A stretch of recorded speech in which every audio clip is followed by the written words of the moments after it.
सदाशिवसमारम्भां श्रीशङ्कराचार्यमध्यमाम् अस्मदाचार्यपर्यन्तां वन्दे गुरुपरम्परां।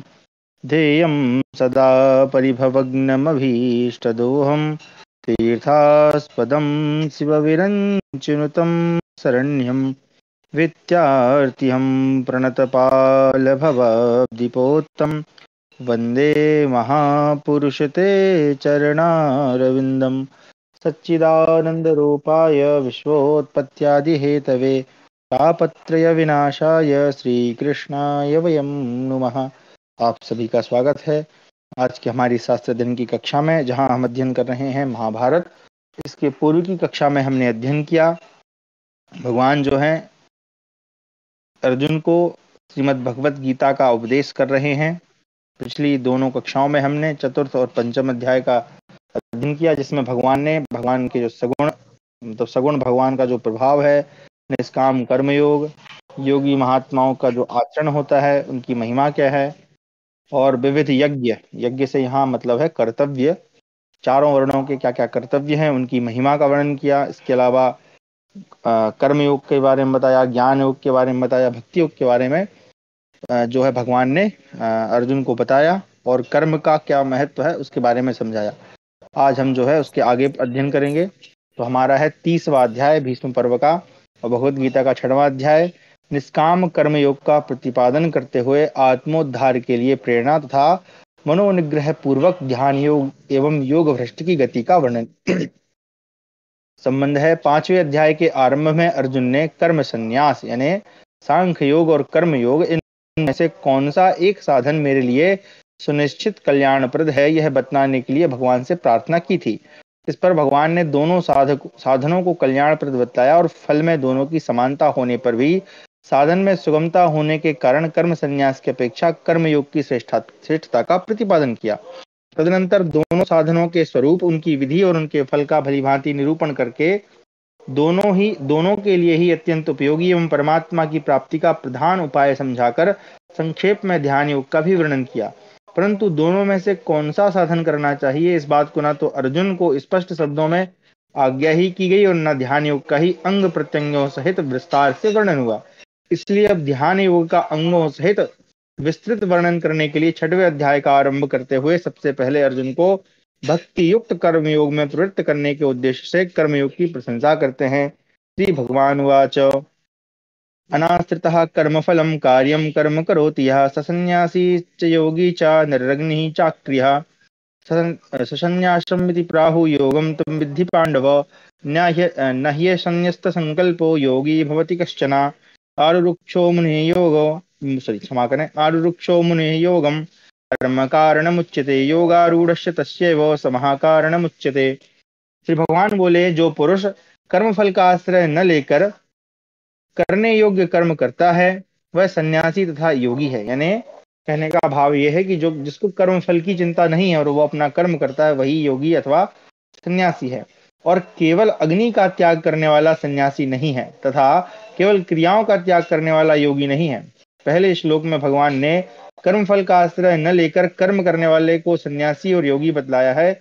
उस पर शंका हो सकती है कि यदि सन्यास और योग दोनों भिन्न भिन्न स्थिति हैं, तो उपर्युक्त साधक दोनों से संपन्न कैसे हो सकता है। अतः इस शंका का निवारण करने के लिए दूसरे श्लोक में सन्यास और योग की एकता का प्रतिपादन करते हैं।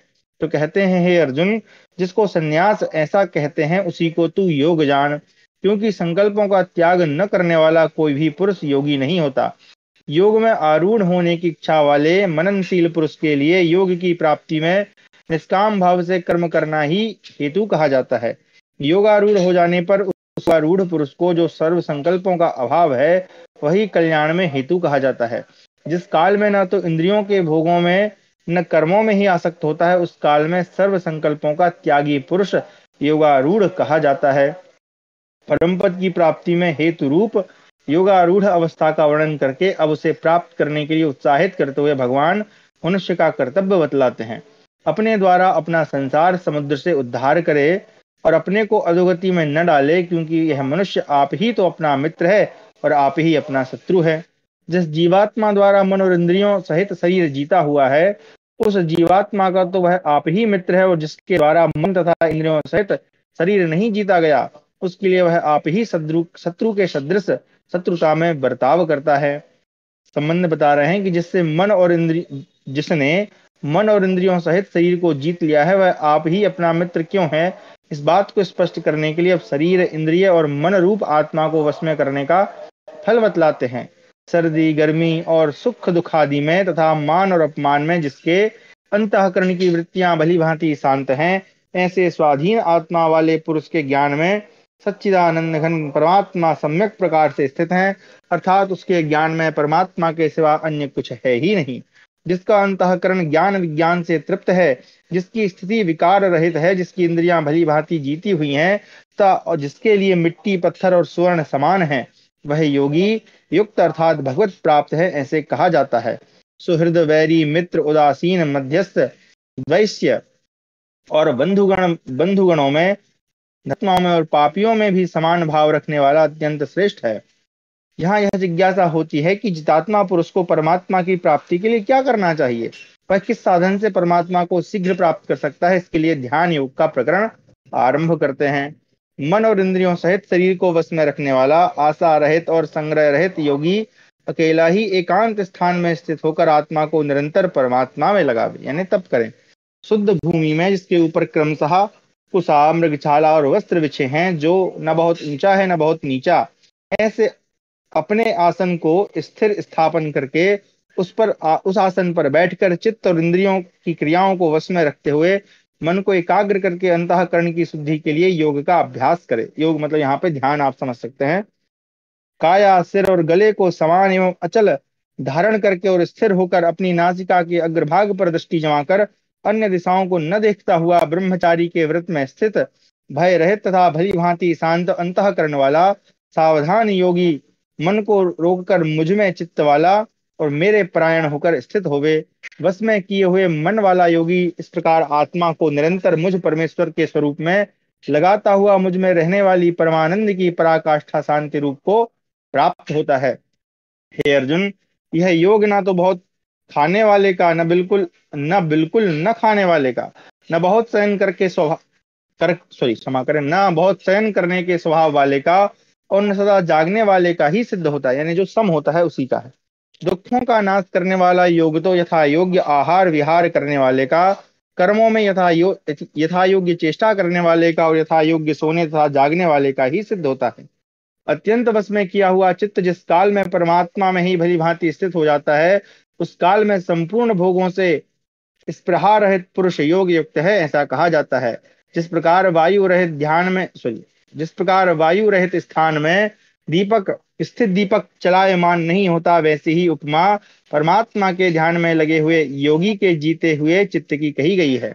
इस प्रकार ध्यान योग की अंतिम स्थिति को प्राप्त हुए पुरुष के और उसके जीते हुए चित्त के लक्षण बतला देने के बाद अब 3 श्लोकों में ध्यान योग द्वारा सच्चिदानंद परमात्मा को प्राप्त पुरुष की स्थिति का वर्णन करते हैं। यानी जब वो प्राप्त कर लेता है तो उसकी स्थिति क्या होती है।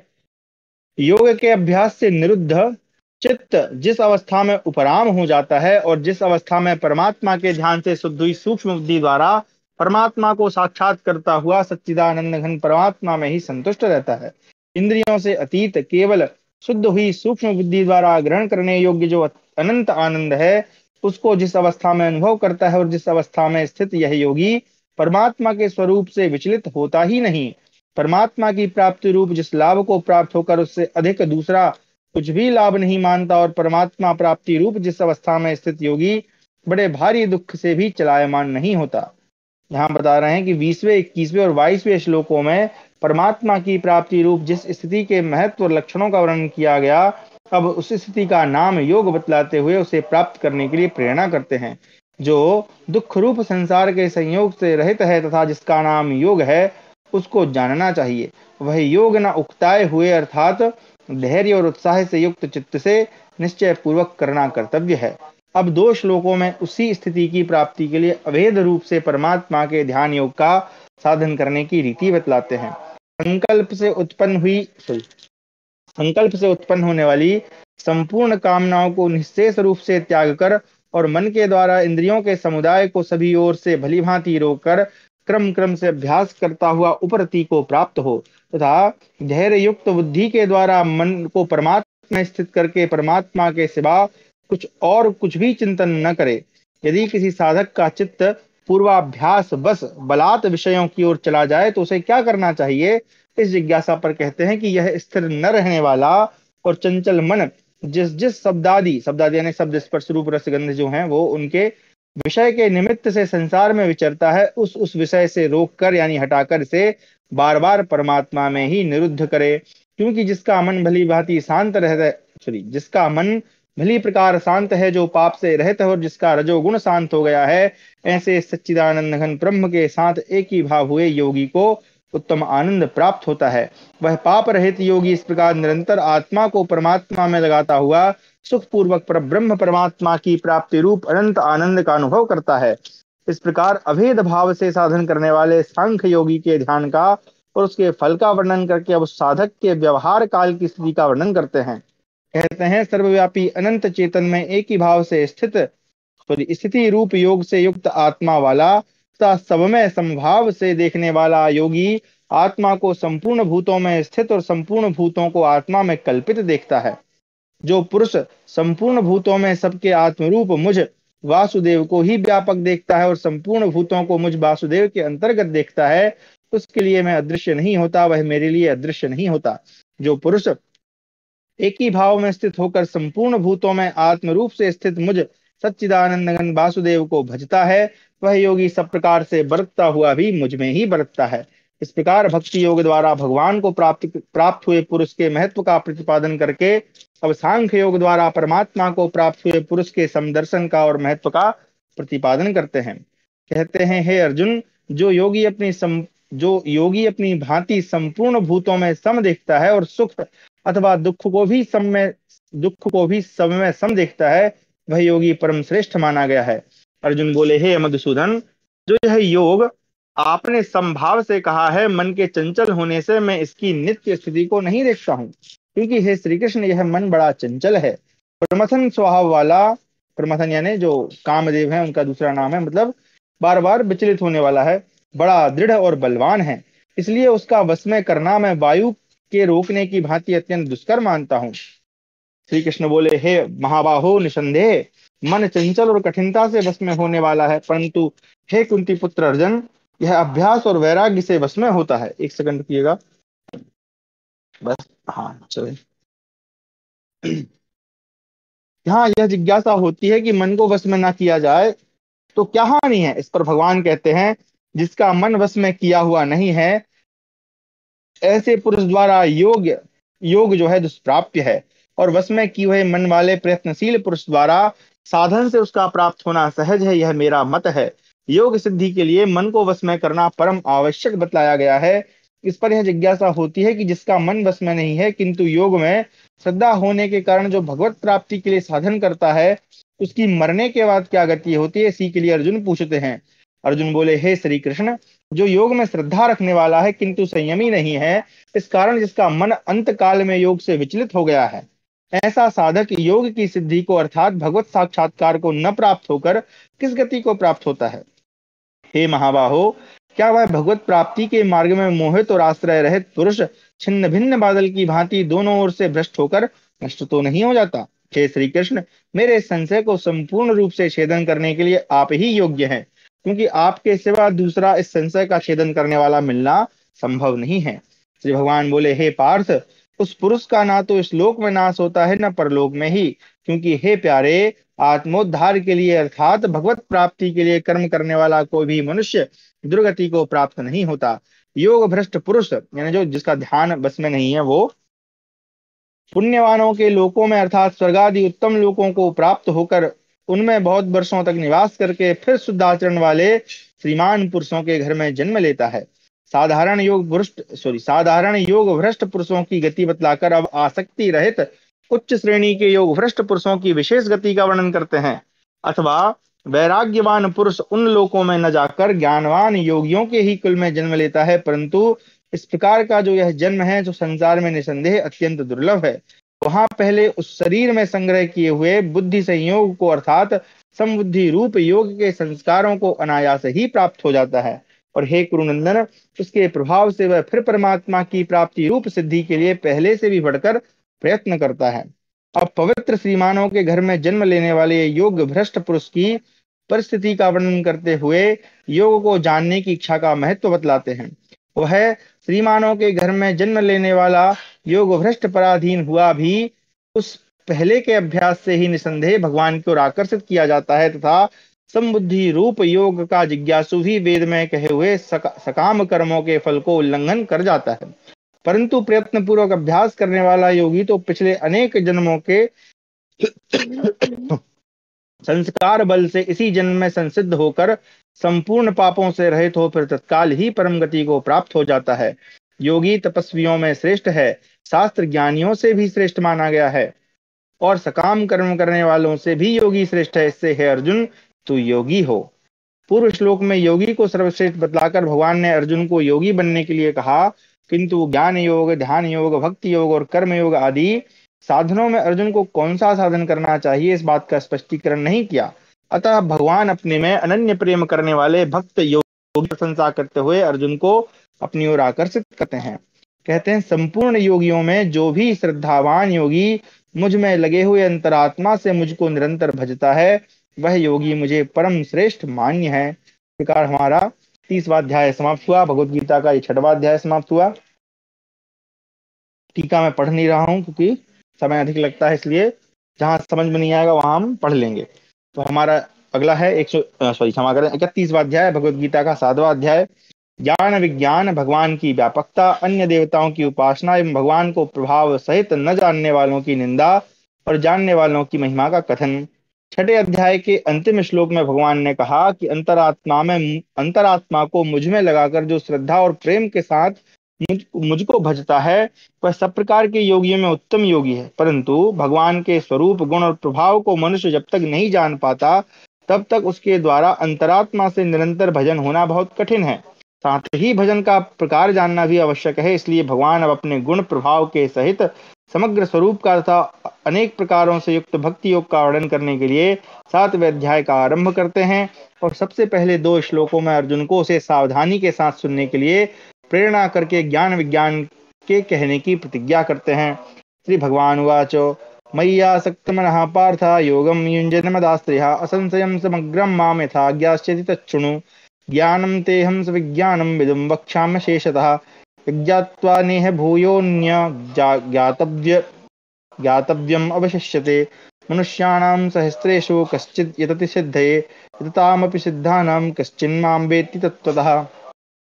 श्री भगवान बोले, हे पार्थ, अनन्य प्रेम से मुझ में आसक्त चित्त तथा अनन्य भाव से मेरे परायण होकर योग में लगा हुआ तू जिस प्रकार तू जिस प्रकार से संपूर्ण विभूति, बल, ऐश्वर्य आदि गुणों से युक्त सबके आत्मस्वरूप मुझको संशय रहित जानेगा, उसको सुन। मैं तेरे लिए इस विज्ञान सहित तत्व ज्ञान को संपूर्णतया कहूंगा, जिसको जानकर संसार में फिर और कुछ भी जानने योग्य शेष नहीं रह जाता। हजारों मनुष्यों में कोई एक मेरी प्राप्ति के लिए यत्न करता है, और उस यत्न करने वाले योगियों में भी कोई एक मेरे परायण होकर मुझको उस तत्व से अर्थात यथार्थ रूप से जानता है। पृथ्वी, जल, अग्नि, वायु, आकाश, मन, बुद्धि और अहंकार भी इस प्रकार यह 8 प्रकार से विभाजित मेरी प्रकृति है।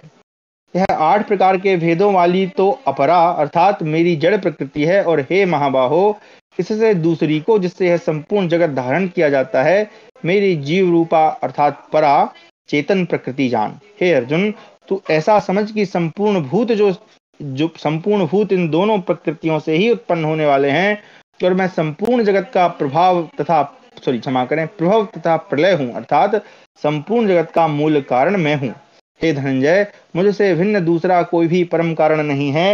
यह संपूर्ण जगत सूत्र के सदृश मणियों के यह संपूर्ण जगत सूत्र के मणियों के सदृश मुझ में गुथा हुआ है। यहाँ पे सूत्र मतलब धागे के समान, जैसे मणियों में धागा गुथा होता है, वैसे ये संसार भी मुझ में गुथा है। हे अर्जुन, मैं जल में रस हूँ, चंद्रमा और सूर्य में प्रकाश हूँ, संपूर्ण वेदों में ओमकार हूँ, आकाश में शब्द हूँ और पुरुषों में पुरुषत्व हूँ। मैं पृथ्वी में पवित्र गंध और अग्नि में तेज हूँ तथा संपूर्ण भूतों में उनका जीवन हूँ और तपस्वियों में तप हूँ। हे अर्जुन, तू संपूर्ण भूतों का सनातन बीज मुझको ही जान। मैं बुद्धिमानों की बुद्धि और तपस्वियों का तेज हूँ। हे भरत श्रेष्ठ, मैं बलवानों का आसक्ति और कामनाओं से रहित बल अर्थात सामर्थ्य हूँ और सब भूतों में धर्म के अनुकूल अर्थात शास्त्र के अनुकूल काम हूँ। इस प्रकार प्रधान प्रधान वस्तुओं में सार स्वरूप अपनी व्यापकता बतलाते हुए भगवान ने प्रकारांतर से समस्त जगत में अपनी सर्वव्यापकता और सर्वस्वरूपता सिद्ध कर दी। अब अपने को ही त्रिगुणमय जगत का मूल कारण बतलाकर और इस प्रसंग का उपसंहार करते हैं। कहते हैं, और जो भी सत्वगुण से उत्पन्न होने वाले भाव हैं, जो रजोगुण से तथा तमोगुण से होने वाले भाव हैं, उन सबको तू मुझसे ही होने वाले जान, परंतु वास्तव में उनमें मैं और मुझ में वे नहीं हैं। भगवान ने यह दिखलाया कि समस्त जगत मेरा ही स्वरूप है और मुझसे ही व्याप्त है। यहाँ यह जिज्ञासा होती है कि इस प्रकार सर्वत्र परिपूर्ण और अत्यंत समीप होने पर भी लोग भगवान को क्यों नहीं पहचानते। इस पर भगवान कहते हैं, गुणों के कार्य रूप सात्विक, राजस और तामस, इन तीनों प्रकार के भावों से यह संसार प्राणी समुदाय मोहित हो रहा है। इसलिए इन तीनों गुणों से परे मुझ अविनाशी को नहीं जानता, क्योंकि यह अलौकिक अर्थात अति अद्भुत त्रिगुणमयी मेरी माया बड़ी दुस्तर है। परंतु जो पुरुष केवल मुझको ही निरंतर भजते हैं, वे इस माया को उल्लंघन कर जाते हैं अर्थात संसार से तर जाते हैं। भगवान ने माया की दुस्तरता दिखलाकर अपने भजन को उससे तरने का उपाय बतलाया है। इस पर यह प्रश्न उठता है कि जब ऐसी बात है तब सब लोग निरंतर आपका भजन क्यों नहीं करते।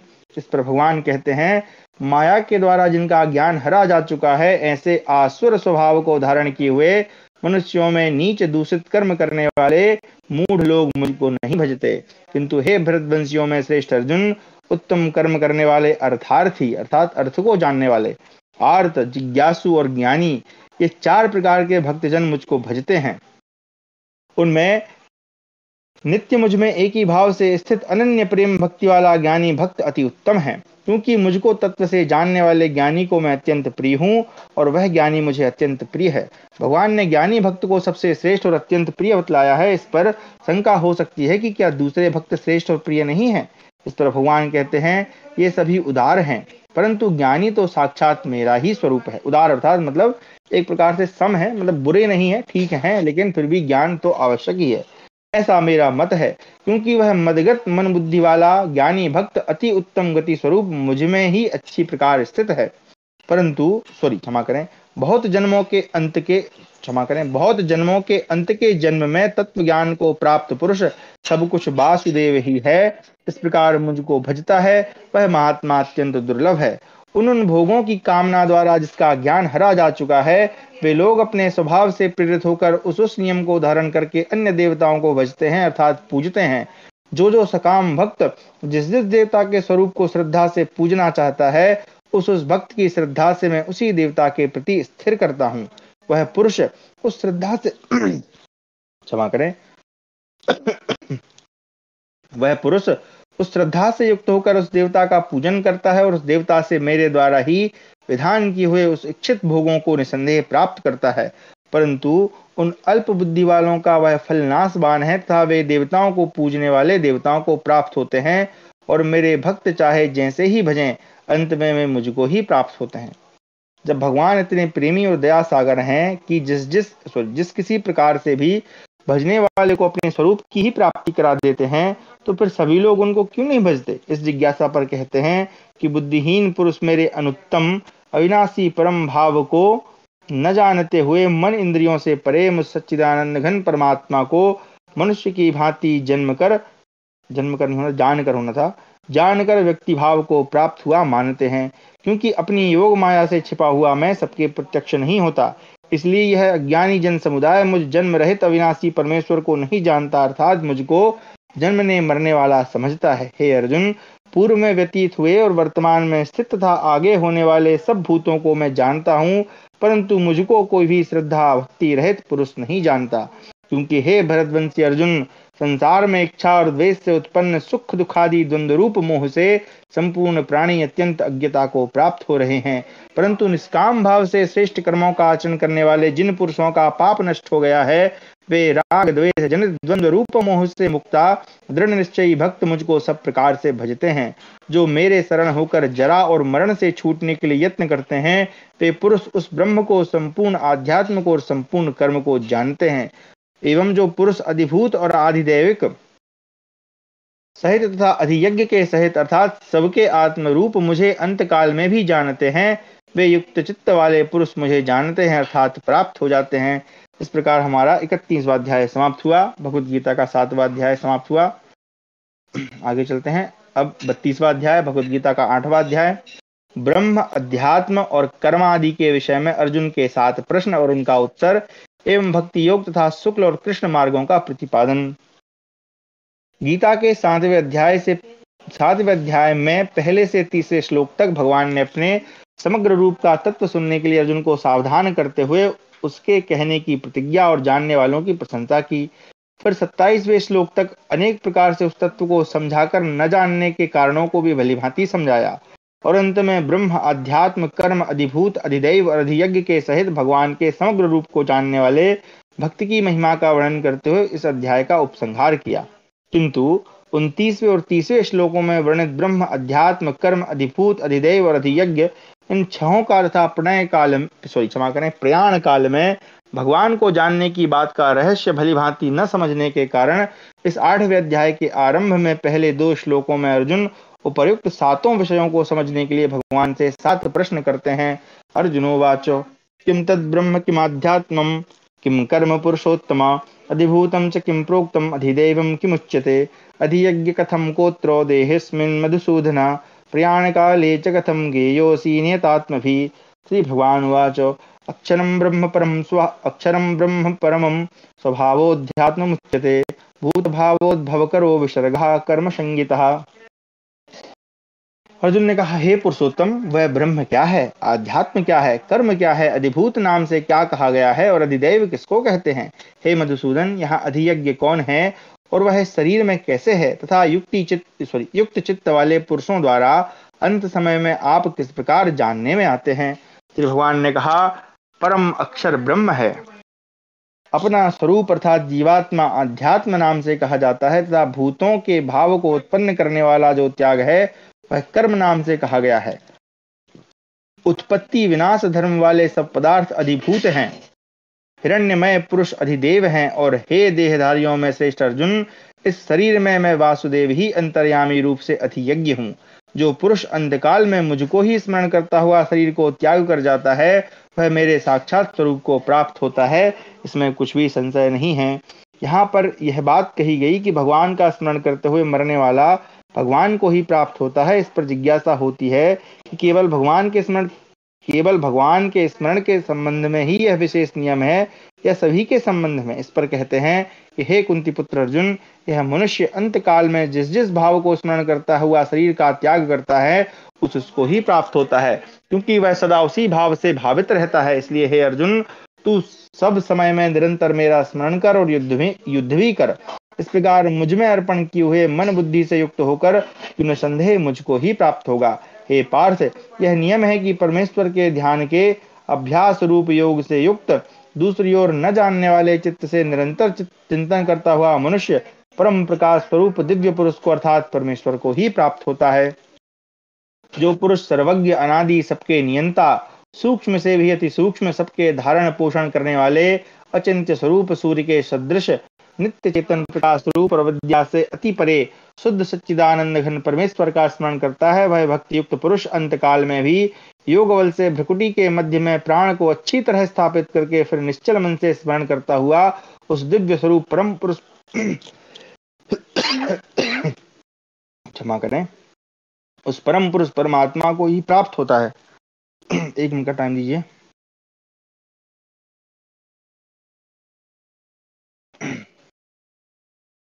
पांचवें श्लोक में भगवान का चिंतन करते करते मरने वाले साधारण मनुष्य की गति का संक्षेप में वर्णन किया गया। फिर 8वें से 10वें श्लोक तक भगवान के अधियज्ञ नामक सगुण निराकार दिव्य अव्यक्त स्वरूप का चिंतन करने वाले योगियों की अंतकाल गति के संबंध में बतलाया।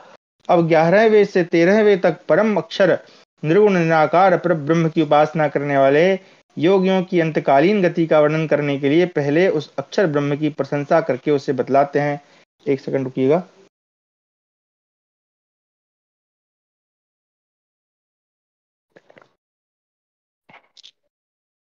वेद के जानने वाले विद्वान जो सच्चिदानंद घन रूप परम पद को अविनाशी कहते हैं, आसक्ति रहित यत्नशील सन्यासी महात्मा जन जिनमें प्रवेश करते हैं और जिन परम पद को चाहने वाले ब्रह्मचारी लोग ब्रह्मचर्य का आचरण करते हैं, उस परम पद को मैं तेरे लिए संक्षेप से कहूंगा। सब इंद्रियों के द्वारों को रोककर, यानी उनको वश में करके, तथा मन को हृदय में स्थित करके, हृदय यानी हृदय के देश में स्थित करके, फिर उस जीते हुए मन के द्वारा प्राण को मस्तक में स्थापित करके परमात्मा संबंधी योग धारणा में स्थित होकर जो पुरुष ओम इस एक अक्षर रूप ब्रह्म को उच्चारण करता हुआ उसके अर्थ स्वरूप मुझ निर्गुण ब्रह्म का चिंतन करता हुआ शरीर को त्याग कर जाता है, वह पुरुष परम गति को प्राप्त होता है। अब देखिए, कई यहाँ पर एक प्रश्न ये हो सकता है कि क्या सिर्फ बोलने से हो जाएगा? तो सबसे पहले तो हमको ये समझना पड़ेगा कि जो बोलना है ईश्वर, मतलब इस तरह से ईश्वर का ध्यान करना तभी हो पाएगा जब हम इसका अभ्यास करेंगे, अचानक से नहीं होगा। क्योंकि अभी भगवान ने ऊपर बताया कि सिर्फ स्मरण करने से नहीं होगा, क्योंकि जो जो भावों को हम सोचेंगे वो भाव हमारे, हम उस गति को प्राप्त होंगे। तो जब ये ओम वाला भाव हमारे मन में कब आएगा? जब हम पहले से अभ्यास करेंगे।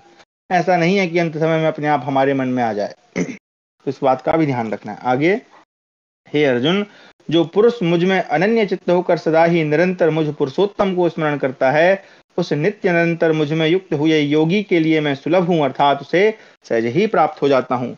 परम सिद्धि को प्राप्त महात्मा जन मुझको प्राप्त होकर दुखों के घर एवं क्षण भंगुर पुनर्जन्म को प्राप्त नहीं होते। भगवत प्राप्त महात्मा पुरुषों का पुनर्जन्म नहीं होता। इस कथन से यह प्रकट होता है कि दूसरे जीवों का पुनर्जन्म होता है। अतः यहाँ यह जानने की इच्छा होती है कि किस लोक तक पहुंचे हुए जीवों को वापस लौटना पड़ता है। इस पर भगवान कहते हैं कि हे अर्जुन, ब्रह्मलोक पर्यंत सब लोग पुनरावृत्ति हैं, मतलब जो ब्रह्मलोक तक चले गए वो भी लौट आते हैं, परंतु हे कुंती पुत्र, मुझको प्राप्त होकर पुनर्जन्म नहीं होता, क्योंकि मैं कालातीत हूँ। ये सब ब्रह्मादि के लोक काल के द्वारा सीमित होने से अनित्य हैं, यानी भगवान जो है काल से अतीत यानी उससे भी परे हैं, तो उनके पास पहुंच गए तो फिर दोबारा नहीं आना है। ब्रह्मा का जो एक दिन है उसको 1000 चतुर्युगी तक की अवधि वाला, और रात्रि को भी 1000 चतुर्युग की अवधि वाली जो पुरुष तत्व से जानते हैं, वे योगी जन काल के तत्व को जानने वाले हैं। यानी जब हमारी 1000 चतुर्युगी बीत जाएगी, चतुर्युगी मतलब चारों युग, सतयुग, त्रेता, द्वापर, तो वो समझ लो ब्रह्मा जी का एक दिन हुआ, और उसी प्रकार 1000 जब और बीत जाएंगे तो उनकी रात्रि हुई, उसी को कल्प कहते हैं। ब्रह्मा जी का एक दिन जो है वो कल्प के मतलब कल्प कहा जाता है। संपूर्ण चराचर भूतगण ब्रह्मा के दिन के प्रवेश काल में अव्यक्त से, क्षमा करें, अच्छे से पढ़ता हूं, संपूर्ण चराचर भूतगण ब्रह्मा के दिन के प्रवेश काल में अव्यक्त से अर्थात ब्रह्मा के सूक्ष्म शरीर से उत्पन्न होते हैं, और ब्रह्मा की रात्रि के प्रवेश काल में उस अव्यक्त नामक ब्रह्मा के सूक्ष्म शरीर में ही लीन हो जाते हैं। अर्थात जब वो दिन होता है तब हमारी सृष्टि होती है, और जब रात्रि होती है तब हमारा लय होता है। हे पार्थ, वही है भूत समुदाय उत्पन्न हो होकर प्रकृति के वश में हुआ, रात्रि के प्रवेश काल में लीन होता है और दिन के प्रवेश काल में फिर उत्पन्न होता है। तो जब दोबारा सृष्टि होती है हमारा दोबारा जन्म होता है। ब्रह्मा की रात्रि के आरंभ में जिस अव्यक्त में समस्त भूत लीन होते हैं, और दिन का आरंभ होते ही जिससे उत्पन्न होते हैं, वही अव्यक्त सर्वश्रेष्ठ है या उससे बढ़कर दूसरा कोई और है? इस जिज्ञासा पर कहते हैं कि उस अव्यक्त से भी अति परे दूसरा अर्थात विलक्षण जो सनातन अव्यक्त भाव है, वह परम दिव्य पुरुष सब भूतों के नष्ट होने पर भी नष्ट नहीं होता। इसलिए ईश्वर को सनातन कहा गया है, जो कभी नष्ट नहीं होता। 8वें और 10वें श्लोकों में अधियज्ञ की उपासना का परम दिव्य पुरुष की प्राप्ति, 13वें श्लोक में परम अक्षर निर्गुण ब्रह्म की उपासना का फल परम गति की प्राप्ति, और 14वें श्लोक में सगुण साकार भगवान श्री कृष्ण की उपासना का फल भगवान की प्राप्ति बतलाया गया है। इससे तीनों में किसी प्रकार का भेद भ्रम न हो जाए, इस उद्देश्य से अब सबकी एकता का प्रतिपादन करते हुए उनकी प्राप्ति के बाद पुनर्जन्म का अभाव दिखलाते हैं। कहते हैं कि जो अव्यक्त अक्षर अर्थात जो ओम है, इस नाम से कहा गया है, उसी अक्षर नामक अव्यक्त भाव को परम गति कहते हैं। और जिस सनातन अव्यक्त भाव को प्राप्त होकर मनुष्य वापस नहीं आते, वह मेरा परम धाम है। हे पार्थ, जिस परमात्मा के अंतर्गत सर्वभूत हैं और जिस सच्चिदानंद घन परमात्मा से यह जगत परिपूर्ण है, वह सनातन अव्यक्त परम पुरुष तो अनन्य भक्ति से ही प्राप्त होने योग्य है। अर्जुन के 7वें प्रश्न का उत्तर देते हुए भगवान ने अंत काल में किस प्रकार मनुष्य परमात्मा को प्राप्त होता है, यह बात भलीभांति समझाई। प्रसंगवश यह भी कही कि भगवत प्राप्ति न होने पर ब्रह्मलोक तक पहुंचकर भी जीव आवागमन के चक्कर से नहीं छूटता, परंतु वहां यह बात नहीं कही कि जो वापस न लौटने वाले स्थान को प्राप्त होते हैं, वे किस रास्ते और कैसे जाते हैं, तथा इसी प्रकार जो वापस लौटने वाले स्थानों को प्राप्त होते हैं, वे किस रास्ते जाते हैं। अतः उन दोनों मार्गों का वर्णन करने के लिए भगवान प्रस्तावना करते हैं।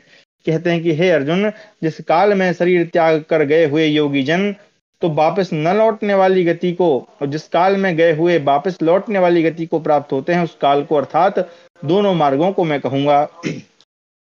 जिस मार्ग में ज्योतिर्मय अग्नि अभिमानी देवता है, दिन का अभिमानी देवता है, शुक्ल पक्ष का अभिमानी देवता है और उत्तरायण के 6 महीनों का अभिमानी देवता है, उस मार्ग में मरकर गए हुए ब्रह्मवेत्ता योगी जन उपर्युक्त देवताओं द्वारा क्रम से ले जाए जाकर ब्रह्म को प्राप्त होते हैं। अभी इनका रेफरेंस अपन पढ़ लेंगे। जिस मार्ग में धूमाभिमानी देवता है, रात्रि अभिमानी देवता है तथा कृष्ण पक्ष का अभिमानी देवता है और दक्षिणायन के 6 महीनों का अभिमानी देवता है, उस मार्ग में मरकर गया हुआ सकाम कर्म करने वाला योगी उपर्युक्त देवताओं द्वारा क्रम से ले गया हुआ चंद्रमा की ज्योति को प्राप्त होकर स्वर्ग में अपने शुभ कर्मों का फल भोग कर वापस आता है। इस प्रकार जो है इसका जरा हम एक बार रेफरेंस देख लें। ब्रह्मवेत्ता, क्योंकि यहाँ पर अभिमानी से थोड़ा सा कंफ्यूजन हो सकता है। चलिए, नंबर 1, इस श्लोक में ब्रह्मविदा पद निर्गुण ब्रह्म के तत्व को या सगुण परमेश्वर के गुण प्रभाव तत्व और स्वरूप को शास्त्र और आचार्यों के उपदेशानुसार श्रद्धा पूर्वक परोक्ष भाव से जानने वाले उपासकों का तथा निष्काम भाव से कर्म करने वाले कर्म योगियों का वाचक है। यहाँ का ब्रह्मविदा पद पर ब्रह्म परमात्मा को प्राप्त ज्ञानी महात्माओं का वाचक नहीं है, क्योंकि उनके लिए एक स्थान से दूसरे स्थान में गमन का वर्णन उपयुक्त नहीं है। श्रुति में भी कहा गया है नतस्य प्राणा ह्युत्क्रामन्ति, ये बृहदारण्यक उपनिषद में है। अत्रैव समवलीयन्ते, ये भी बृहदारण्यक उपनिषद में है। ब्रह्मैव सन ब्रह्माप्येति, ये भी बृहदारण्यक उपनिषद में है। अर्थात क्योंकि उसके प्राण उत्क्रांति को नहीं प्राप्त होते, शरीर से निकलकर अन्यत्र नहीं जाते, यहीं पर लीन हो जाते हैं, वह ब्रह्म हुआ ही ब्रह्म को प्राप्त कर लेता है। यहाँ ब्रह्म शब्द सगुण परमेश्वर का वाचक है, उसके कभी नाश न होने वाले नित्य धाम में, जिसे सत्यलोक, परम धाम, साकेत लोक, गोलोक, वैकुंठ लोक आदि नामों से कहा गया है, पहुंचकर भगवान को प्रत्यक्ष कर लेना ही उसका प्राप्त होना है। तीसरा जो था, यहाँ धूमपद धूमाभिमानी देवता का अर्थात अंधकार के अभिमानी देवता का वाचक है। उसका स्वरूप अंधकारमय होता है। अग्नि अभिमानी देवता की भांति पृथ्वी के ऊपर समुद्र सहित समस्त देश में इसका भी अधिकार है, तथा दक्षिणायन मार्ग से जाने वाले साधकों को रात्रि अभिमानी देवता के पास पहुंचा देना इसका काम है। दक्षिणायन मार्ग से जाने वाला जो साधक दिन में मर जाता है, उसे यह दिन भर अपने अधिकार में रखकर रात्रि का आरंभ होते ही रात्रि अभिमानी देवता को सौंप देता है, और जो रात्रि में मरता है उसे तुरंत ही रात्रि अभिमानी देवता के अधीन कर देता है। तो ये सारा यहाँ पे वर्णन है, आप लोग भी चाहें तो इसको पढ़ सकते हैं। आगे पढ़ते हैं हम। क्योंकि जगत के ये दो प्रकार के शुक्ल और कृष्ण अर्थात देवयान और पितृयान मार्ग सनातन माने गए हैं। इनमें एक के द्वारा गया हुआ जिससे वापस नहीं लौटना पड़ता उस परम गति को प्राप्त होता है, और दूसरे के द्वारा गया हुआ फिर वापस आता है अर्थात जन्म मृत्यु को प्राप्त होता है। यानी कि जो देव मार्ग से गया है, यानी जो ब्रह्म मार्ग से गया है, वो नहीं लौटेगा, उसका पुनर्जन्म नहीं होगा, लेकिन जो पितर मार्ग से गया है उसका जन्म होगा।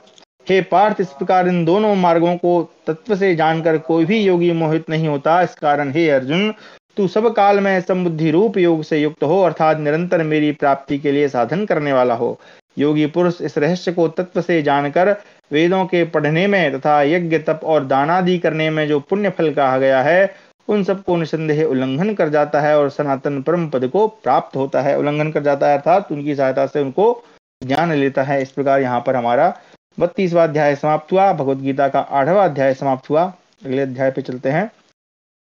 अब यहाँ पर 33वां अध्याय, भगवत गीता का 9वां अध्याय, ज्ञान विज्ञान और जगत की उत्पत्ति का, आसुरी और दैवी संपदा वालों का, प्रभाव सहित भगवान के स्वरूप का, सकाम निष्काम उपासना का एवं भगवत भक्ति की महिमा का वर्णन। संबंध है। गीता के 7वें अध्याय के आरंभ में भगवान ने विज्ञान सहित ज्ञान का वर्णन करने की प्रतिज्ञा की थी। उसके अनुसार उस विषय का वर्णन करते हुए अंत में ब्रह्म, आध्यात्म, कर्म, अधिभूत, अधिदैव और अधियज्ञ के सहित भगवान को जानने की एवं अंतकाल के भगवत चिंतन की बात कही। इस पर 8वें अध्याय में अर्जुन ने उन तत्वों को और अंतकाल की उपासना के विषय को समझने के लिए 7 प्रश्न कर दिए। उनमें से 6 प्रश्नों का उत्तर तो भगवान ने संक्षेप में और तीसरे और चौथे श्लोक में दे दिया, किंतु 7वें प्रश्न का उत्तर उन्होंने जिस उपदेश का आरंभ किया उसमें सारा का सारा 8वां अध्याय पूरा हो गया। इस प्रकार 7वें अध्याय में आरंभ किए हुए विज्ञान सहित ज्ञान का सांगोपांग वर्णन न होने के कारण उसी विषय को भली भांति समझाने के उद्देश्य से भगवान इस 9वें अध्याय का आरंभ करते हैं तथा 7वें अध्याय में वर्णित उपदेश के साथ इसका घनिष्ठ संबंध दिखलाने के लिए पहले श्लोक में पुनः उसी विज्ञान सहित ज्ञान का वर्णन करने की प्रतिज्ञा करते हैं। श्री भगवान उवाच इदं तु ते गृह्यतमं प्रवक्ष्याम्यहं सूयवे ज्ञानं विज्ञान सहितं यज्ञात्वा मुक्षसे शुभात् राजविद्या राजगुह्यं पवित्रमिदमुत्तमं प्रत्यक्षावगम धर्म्यं सुखं कर्तुमव्ययम् अश्रद्धाधाना पुरुषा धर्मास्यास्य परन्तभा अप्राप्य माम निवर्तन्ते मृत्यु संसार वर्तमनि। श्री भगवान बोले तुझ दोष दृष्टि रहित भक्त के लिए इस परम गोपनीय विज्ञान सहित ज्ञान को पुनः भली भांति कहूंगा, जिसको जानकर तू दुख रूप संसार से मुक्त हो जाएगा। यह विज्ञान सहित ज्ञान सब विद्याओं का राजा, सब गोपनीयों का राजा, अति पवित्र, अति उत्तम, प्रत्यक्ष फल वाला, धर्मयुक्त, साधन करने में बड़ा सुगम और अविनाशी है। जब विज्ञान सहित ज्ञान की इतनी महिमा है और उसका साधन भी इतना सुगम है, तो फिर सब मनुष्य इसे धारण क्यों नहीं करते? इस जिज्ञासा पर अश्रद्धा को ही इसमें प्रधान कारण दिखलाने के लिए भगवान अब इस पर श्रद्धा न करने वाले मनुष्यों की निंदा करते हैं। कहते हैं कि हे परंतप, इस उपर्युक्त धर्म में श्रद्धा रहित पुरुष मुझको न प्राप्त होकर मृत्यु रूप संचार चक्र में भ्रमण करते रहते हैं। मतलब जो श्रद्धा नहीं करते वो घूमते रहते हैं। पूर्व श्लोक में भगवान ने जिस विज्ञान सहित ज्ञान का उपदेश करने की प्रतिज्ञा की थी तथा जिसका महात्म्य वर्णन किया था, अब उसका आरंभ करते हुए वे सबसे पहले प्रभाव के साथ अपने निराकार स्वरूप के तत्व का वर्णन करते हैं। कहते हैं कि मुझ निराकार परमात्मा से यह सब जगत जल से बर्फ के सदृश, जल मतलब बर्फ, मैं तत्मिदं सर्वम जगद व्यक्त मूर्तिना मत स्थानी सर्वभूतानि न चाहम तेषु स्थिता। ठीक है, जल से बर्फ के सदृश परिपूर्ण है और सब भूत मेरे अंतर्गत संकल्प के आधार स्थित हैं, किंतु वास्तव में मैं उनमें स्थित नहीं हूँ। वे सब भूत मुझ में स्थित नहीं है, किंतु मेरी ईश्वरीय योग शक्ति को देख कि भूतों का धारण पोषण करने वाला और भूतों को उत्पन्न करने वाला भी मेरा आत्मा वास्तव में भूतों में स्थित नहीं है। जैसे आकाश से उत्पन्न सर्वत्र विचरने वाला महान वायु सदा आकाश में ही स्थित है, वैसे ही मेरे संकल्प द्वारा उत्पन्न होने से संपूर्ण भूत मुझ में स्थित हैं, ऐसा जान। सही बात है। हे अर्जुन, कल्पों के अंत में सब भूत मेरी प्रकृति को प्राप्त होते हैं, अर्थात प्रकृति में लीन होते हैं, और कल्पों के आदि में मैं उनको फिर रचता हूँ। अपनी प्रकृति को अंगीकार करके स्वभाव के बल से परतंत्र हुए संपूर्ण भूत समुदाय को बार बार उसके कर्मों के अनुसार रचता हूँ। हे अर्जुन, इस प्रकार जगत रचना आदि समस्त कर्म करते हुए भी भगवान उन कर्मों के बंधन में क्यों नहीं पड़ते? अब यही तत्व समझाने के लिए भगवान कहते हैं कि हे अर्जुन, उन कर्मों में आसक्ति रहे तो उदासीन के सदृश स्थित मुझ परमात्मा को वे कर्म नहीं बांधते, कि परमात्मा आसक्ति रहित हैं। हे अर्जुन, मुझ अधिष्ठाता के सकाश से प्रकृति चराचर सहित सर्व जगत को रचती है और इस हेतु से ही यह संचार चक्र घूम रहा है। अपनी प्रतिज्ञा के अनुसार विज्ञान सहित ज्ञान का वर्णन करते हुए भगवान ने 4 से 6 श्लोक तक प्रभाव सहित सगुण निराकार स्वरूप का तत्व समझाया। फिर 7वें से 10वें श्लोक तक सृष्टि रचना आदि समस्त कर्मों में अपनी संगता और निर्विकारता दिखलाकर उन कर्मों की दिव्यता का तत्व बतलाया। अब अपने सगुण साकार रूप का महत्व, उसकी भक्ति का प्रकार, उसके गुण और प्रभाव का तत्व समझाने के लिए पहले 2 श्लोकों में उसके प्रभाव को न जानने वाले असुर प्रकृति के मनुष्यों की निंदा करते हैं। कहते हैं कि मेरे परम भाव को न जानने वाले मूढ़ लोग मनुष्य का शरीर धारण करने वाले मुझ संपूर्ण भूतों के महान ईश्वर को तुच्छ समझते हैं और अपनी योग माया से संसार के उद्धार के लिए मनुष्य रूप में विचरते हुए मुझ परमेश्वर को साधारण मनुष्य मानते हैं। वे व्यर्थ आशा, व्यर्थ कर्म और व्यर्थ ज्ञान वाले विक्षिप्त चित्त अज्ञानी जन राक्षसी और आसुरी मोहिनी प्रकृति को ही धारण किए रहते हैं। भगवान का प्रभाव न जानने वाले आसुरी प्रकृति के मनुष्यों की निंदा करके अब सगुण रूप की भक्ति का तत्व समझने के लिए भगवान के प्रभाव को जानने वाले दैवी प्रकृति के आश्रित तथा उच्च श्रेणी के अनन्य भक्तों के लक्षण बतलाते हैं। परंतु हे कुंती पुत्र, दैवी प्रकृति के आश्रित महात्मा जन मुझको सब भूतों का सनातन कारण और नाश रहित अक्षर स्वरूप जानकर अनन्य मन से युक्त होकर निरंतर भजते हैं। वे दृढ़ निश्चय वाले भक्तजन निरंतर मेरे नाम और गुणों का कीर्तन करते हुए तथा मेरी प्राप्ति के लिए यत्न करते हुए मुझको बार बार प्रणाम करते हुए तथा मेरे ध्यान में युक्त होकर अनन्य प्रेम से मेरी उपासना करते हैं। भगवान के गुण प्रभाव आदि को जानने वाले अनन्य प्रेमी भक्तों के भजन का प्रकार बतलाकर अब भगवान उनसे भिन्न श्रेणी के उपासकों की उपासना का प्रकार बतलाते हैं। दूसरे ज्ञान योगी मुझ निर्गुण निराकार ब्रह्म का ज्ञान यज्ञ के द्वारा अभिन्न भाव से पूजन करते हुए भी मेरी उपासना करते हैं, और दूसरे मनुष्य बहुत प्रकार से स्थित मुझ विराट स्वरूप परमेश्वर की पृथक भाव से उपासना करते हैं। समस्त विश्व की उपासना भगवान की ही उपासना कैसे है, यह बात स्पष्ट समझाने के लिए 4 श्लोकों द्वारा भगवान इस बात का प्रतिपादन करते हैं कि समस्त जगत मेरा ही स्वरूप है। क्रतु मैं हूँ, यज्ञ मैं हूँ, स्वधा मैं हूँ, औषधि मैं हूँ, मंत्र मैं हूँ, घृत मैं हूँ, अग्नि मैं हूँ और हवन रूप क्रिया भी मैं ही हूँ। इस संपूर्ण जगत का दाता अर्थात धारण करने वाला एवं कर्मों के फल को देने वाला पिता माता पितामह जानने योग्य पवित्र ओमकार तथा ऋग्वेद सामवेद और यजुर्वेद भी मैं ही हूँ। प्राप्त होने योग्य परम धाम भरण पोषण करने वाला, सबका स्वामी, शुभ युक्त देखने वाला, सबका वास स्थान, शरण लेने योग्य, प्रत्युपकार न चाहकर हित करने वाला, सबकी उत्पत्ति प्रलय का हेतु, स्थिति आधार का निधान और अविनाशी कारण भी मैं ही हूँ। मैं ही सूर्य रूप से तपता हूँ, वर्षा का आकर्षण करता हूँ और उसे बरसाता हूँ। हे अर्जुन, मैं ही अमृत और मृत्यु हूँ और सत असत भी मैं ही हूँ। 13वें से 15वें श्लोक तक अपने सगुण निर्गुण और विराट रूप की उपासनाओं का वर्णन करते हुए भगवान ने 19वें श्लोक तक समस्त विश्व को अपना स्वरूप बतलाया। समस्त विश्व मेरा ही स्वरूप होने के कारण इंद्रादि अन्य देवों की उपासना भी प्रकारांतर से मेरी ही उपासना है, परंतु ऐसा न जानकर फलासक्ति पूर्वक पृथक पृथक भाव से उपासना करने वालों को मेरी प्राप्ति न होकर विनाशी फल ही मिलता है। इसी बात को दिखलाने के लिए अब 2 श्लोकों में भगवान उस उपासना का फल सहित वर्णन करते हैं। तीनों वेदों में विधान किए हुए सकाम कर्मों को करने वाले, सोमरस को पीने वाले यानी यज्ञ करने वाले, क्योंकि सोमरस यज्ञ के बाद पिया जाता है, पाप रहित पुरुष मुझको यज्ञों के द्वारा पूज कर स्वर्ग की प्राप्ति चाहते हैं। ये पुरुष अपने पुण्यों के फलस्वरूप स्वर्ग लोक को प्राप्त होकर स्वर्ग में दिव्य देवताओं के भोगों को भोगते हैं। वे उस विशाल स्वर्ग लोक को भोगकर पुण्य क्षीण होने पर पुनः मृत्यु लोक को प्राप्त होते हैं। इस प्रकार स्वर्ग के साधन रूप 3 वेदों में कहे हुए सकाम कर्म का आश्रय लेने वाले और भोगों की कामना वाले पुरुष बार बार आवागमन को प्राप्त होते हैं, अर्थात पुण्य के प्रभाव से स्वर्ग में जाते हैं और पुण्य क्षीण होने पर पुनः मृत्यु लोक में आते हैं। किंतु जो अनन्य प्रेमी भक्तजन मुझ परमेश्वर को निरंतर चिंतन करते हुए निष्काम भाव से भजते हैं उन नित्य निरंतर मेरा चिंतन करने वाले पुरुषों का योगक्षेम मैं स्वयं प्राप्त करा देता हूँ। तो योगक्षेमं वहाम्यहम् ना, ये बड़ा प्रसिद्ध श्लोक है। अनन्यास चिंतयन्तो माम ये जनः पर्युपासते तेषां नित्याभियुक्तानां योगक्षेमं वहाम्यहम्। हे अर्जुन, यद्यपि श्रद्धा से युक्त जो सकाम भक्त दूसरे देवताओं को पूजते हैं वे भी मुझको ही पूजते हैं, परंतु उनका वह पूजन अविधि पूर्वक अर्थात अज्ञान पूर्वक है, क्योंकि वो उसी देवता को पूज रहे हैं। वो इस भाव से नहीं पूज रहे हैं कि मैं भगवान की ही पूजन कर रहा हूँ, इसलिए अविधि पूर्वक है। क्योंकि संपूर्ण यज्ञों का भोक्ता और स्वामी भी मैं ही हूँ, परंतु वे मुझ परमेश्वर को तत्व से नहीं जानते, इसी से गिरते हैं अर्थात पुनर्जन्म को प्राप्त होते हैं। भगवान के भक्त आवागमन को प्राप्त नहीं होते और अन्य देवताओं के उपासक आवागमन को प्राप्त होते हैं। इसका क्या कारण है?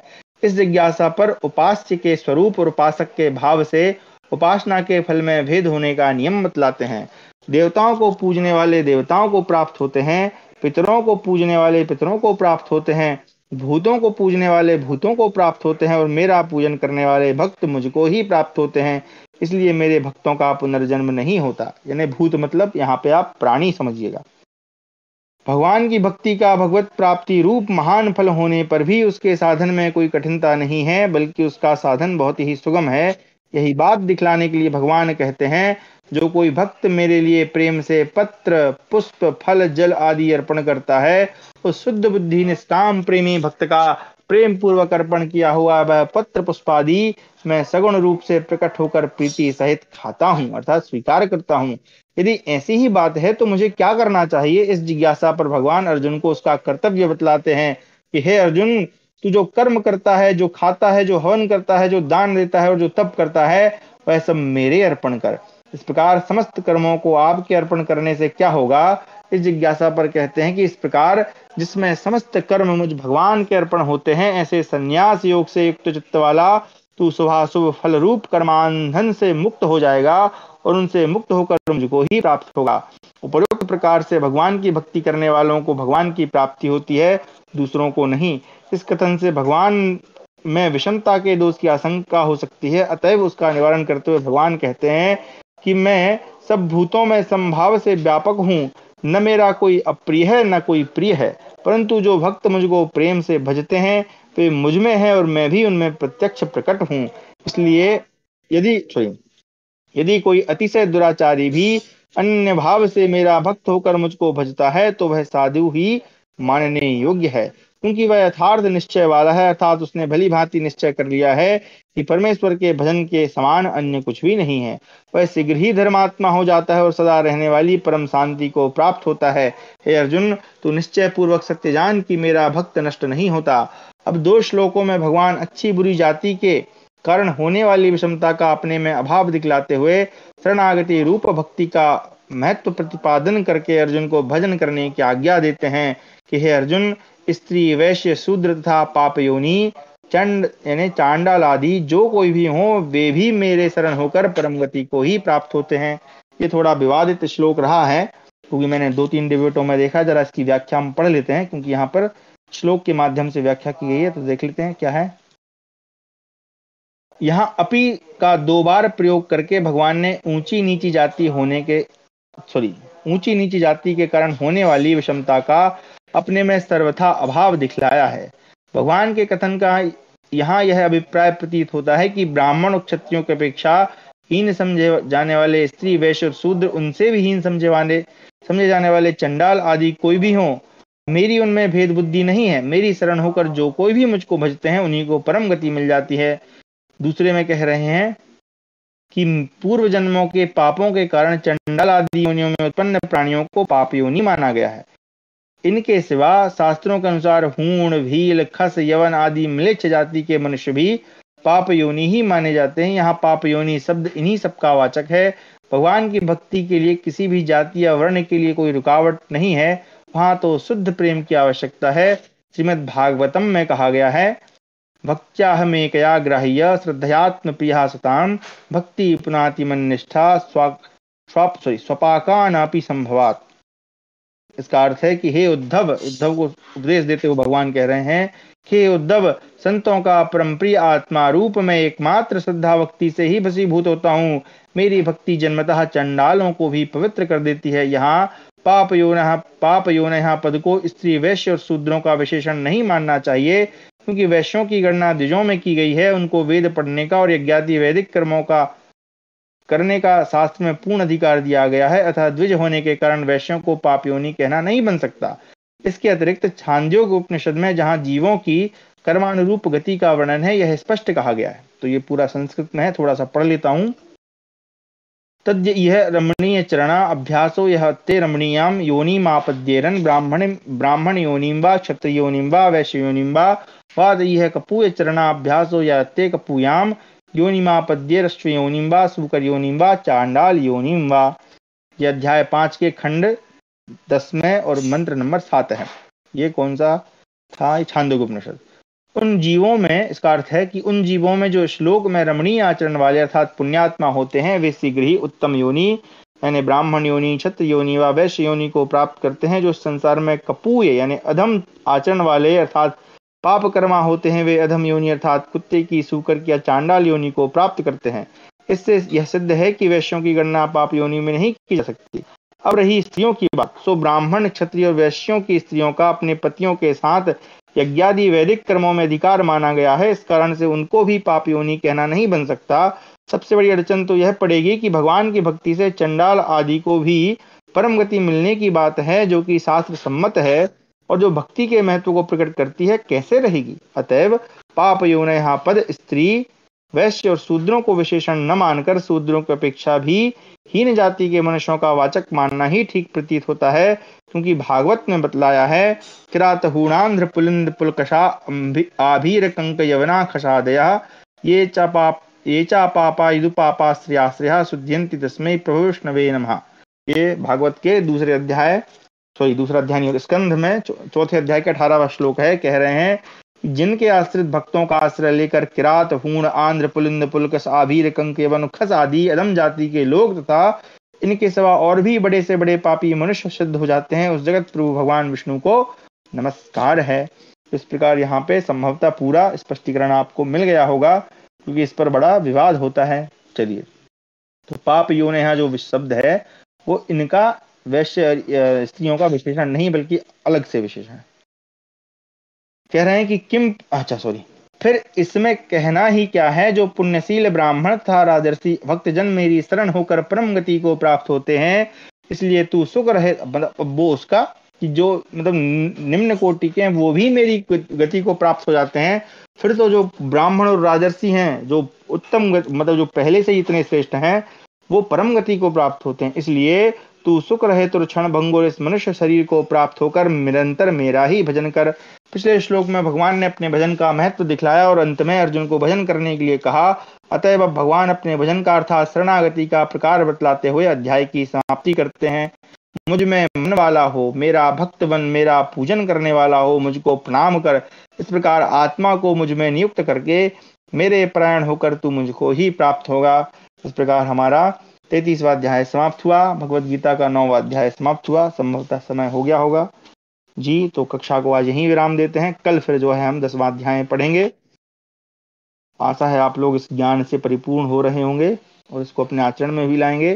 तो कल फिर हम पढ़ेंगे भगवान की विभूति योग शक्ति का तथा प्रभाव सहित भक्ति योग का कथन। अर्जुन के पूछने पर भगवान द्वारा अपनी विभूतियों का योग शक्ति का पुनः वर्णन।